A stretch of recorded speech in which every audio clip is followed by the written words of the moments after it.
Welcome to this podcast from the Medical Journal of Australia. My name is Sam Hunt, the MJA's News and Online Editor. Thank you for your company today. So today we're discussing how general practitioners can help women improve their self-compassion to reduce depression, especially for women in midlife, aged between 40 and 60. We'll also cover the stigma around menopause. All this was covered in new research, which is summarised in Insight Plus, which describes ways women can build self-compassion to adopt a kinder, less self-critical attitude to the self. You can read that article in the description of this podcast. And this is all drawing on research published in Climateric. Let's bring in one of the authors who worked on the research, Dr Lydia Brown. Dr Brown, thank you so much for joining me today. Thanks, Sam. It's a pleasure to be here. Dr Brown, you're a senior lecturer in clinical psychology at the University of Melbourne.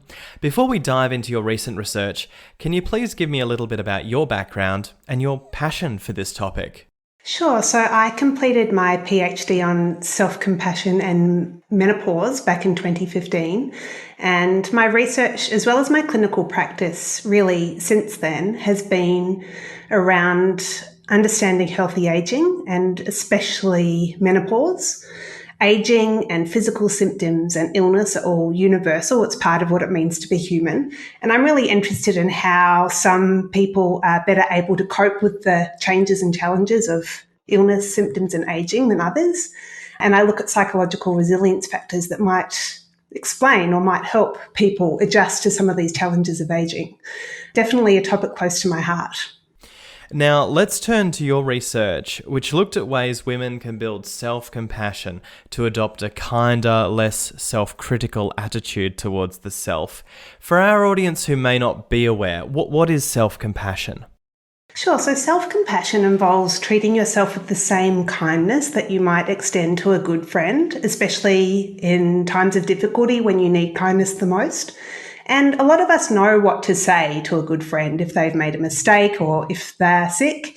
The compassion comes naturally, but people can struggle, and in fact, especially women, research shows, with bending that kindness back inwards and directing it towards themselves. They can sometimes treat themselves more like an enemy than a good friend. So scientifically, self-compassion has been researched since 2002 when Kristin Neff first developed the self-compassion scale to measure self-compassion. And through that process of scale development, she found that it has three key ingredients. So self-kindness, mindfulness, and common humanity. So self-kindness is about treating yourself with kindness in your thoughts, feelings, and behaviours. Mindfulness is, in the context of self-compassion, is about being aware of moments of suffering and with perspective rather than ignoring suffering, repressing it, or being consumed and overwhelmed by it.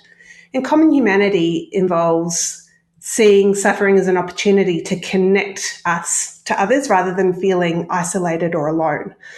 So to give an example, insomnia is common during menopause. I also experience it a bit in late pregnancy, being 38 weeks pregnant. So last night I woke up in the middle of the night and remembered about self-compassion. So self-kindness is stopping that kind of inner dialogue of self-criticism and, oh, why am I not sleeping?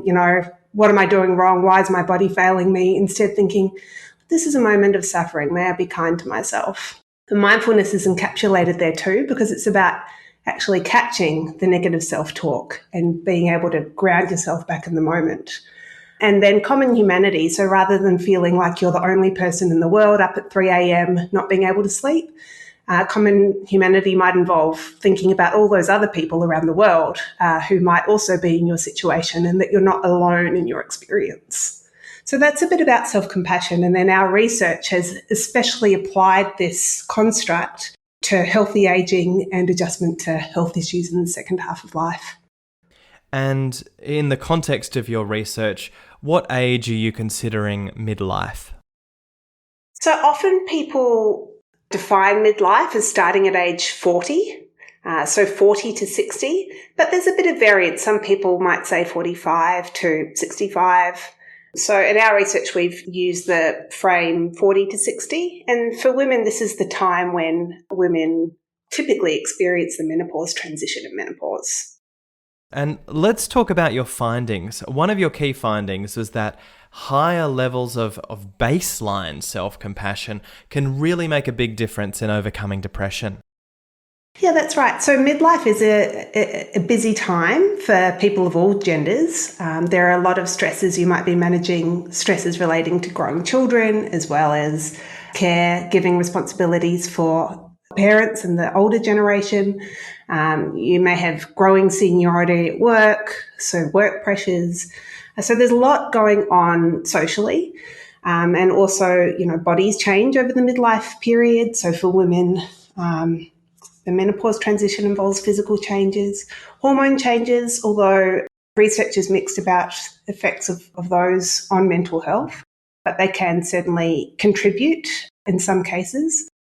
Women in the midlife range are the most likely to be hospitalised for depression, in Australia, one study found. So, it can be a risk factor, this midlife period for depression. But at the same time, not everybody develops depression at midlife. And so we were interested to see if self-compassion might explain over time why some women might be protected and experience fewer symptoms of depression compared to others who are perhaps lower on self-compassion. And that is what we found. So we found that self-compassion longitudinally predicted depressive symptoms in Australian women measured 5 years later. So in other words, self-compassion appears to be a type of protective factor that could possibly reduce the risk of developing depression over time at midlife. Now, you mentioned in your Insight Plus article that some doctors may fear talking about self-compassion because that may prompt unhealthy behaviours, where you believe the opposite is the case. Can you unpack that for me? That's right. So there are a lot of myths and misconceptions about self-compassion. People think that self-compassion may relate to selfishness, putting yourself above other people, or that it might lead to self-indulgence. So not worrying about a healthy diet because you're supposedly being kind to yourself. But that's really not what self-compassion is. So self-compassion is a bit like being a good running coach. So a running coach wants you to be the best runner that you can be, wants you to help you reach your potential. But if you do fall over and sprain your ankle, the running coach won't berate you for that or criticize you for that. They will do whatever they can to support you to stand up again and get back on your feet in due course. And so that's right. The research shows that those high on self-compassion tend to be more motivated to bounce back after a setback or a personal failure, whereas those low on self-compassion are more likely to give up or spiral into, negative self-talk, which really doesn't help them to move forward. And speaking of self-compassion, we know from the literature that women have lower levels of self-compassion than men. So a meta-analysis which combines data from multiple studies has found that women do tend to have slightly lower self-compassion levels than others. So again, we're so, well trained since childhood to be kind to other people and compassionate towards others. But there can be a bit of a barrier or a block to, especially for women, towards being kind towards the self. And of course, general practitioners have a big role to play here in helping women build self-compassion. What kind of things could they do? So the first thing to bear in mind is that self-compassion is a learnable skill. So a gold standard training course. The field is quite new, so more research is needed. But the initial randomized controlled trial looked at an 8-week self-compassion training course. And through learning skills, you are able to train your heart and your brain to be kinder towards yourself. So it's a learnable skill. And how can we support people to build this skill? In a short 15-minute medical appointment, it might even be just paying attention to any self-critical language that a patient might have, like, oh, my body's failing me, or, oh, why do I have to, have this problem? I'm so hopeless. So any kind of self-critical thinking, we don't want to sort of berate the patient for that, but more with curiosity say, oh, I see that you're treating yourself quite harshly there. How could you be a bit kinder towards yourself or your physical body in that moment? So even a short question. You can also direct clients to resources to learn more about self-compassion. So Kristen Neff's selfcompassion.org website has a lot of free resources and practices to help build that skill as well. For more one-on-one intensive training, you could perhaps consider a referral to a psychologist who has expertise in this area. So yeah, there are broad things that clinicians can do. The last I would say is to also try to practice the skill yourself. So especially those with perfectionistic standards, often we can be quite self-critical. So just pay attention to how you as a clinician treat yourself the next time that you make a small mistake. And if you do notice any self-critical thinking, don't beat yourself up about it, but think, what would I tell a friend in this moment to help train your own brain to be kinder towards yourself? And what is that address again for those free resources? Sure, so it's selfcompassion.org, and that's Kristen Neff. So she is an academic based in the United States who first developed self-compassion and the co-developer of the self-compassion training program. And let's turn now to stigma around menopause. I understand some women may internalize menopause. How vital is it that women are open about it and seek support? Sure. So, there absolutely is a lot of societal stigma and misconceptions about menopause. And there are historical reasons for that. It's got a bit of a dark history in a way of being a source of shame or something not spoken about.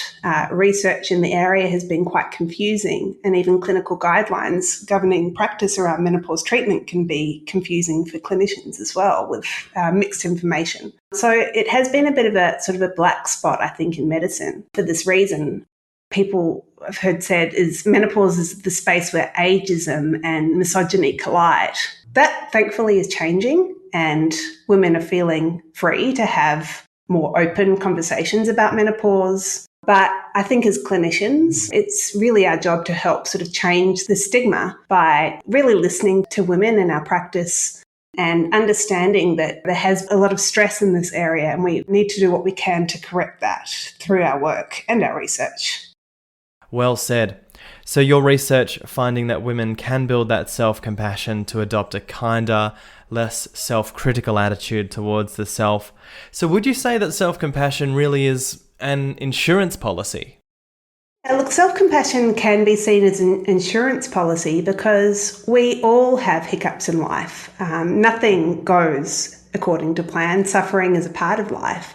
So rather than having to avoid suffering or try to narrow our lives in order to sort of protect ourselves, self-compassion can embolden us to really reach our potential because we can take risks. And if we fail along the way, we have the psychological resources to support ourselves through that experience. Yeah, I see it as a great psychological insurance policy. Dr. Lydia Brown, thank you so much for joining me. Great, thanks, Sam.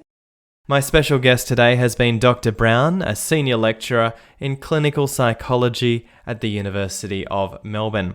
You can read her article in Insight Plus about building self-compassion by clicking the link in the description of this podcast. You can find more podcasts on our website at mja.com.au or wherever you get your podcasts. Thank you so much for joining me.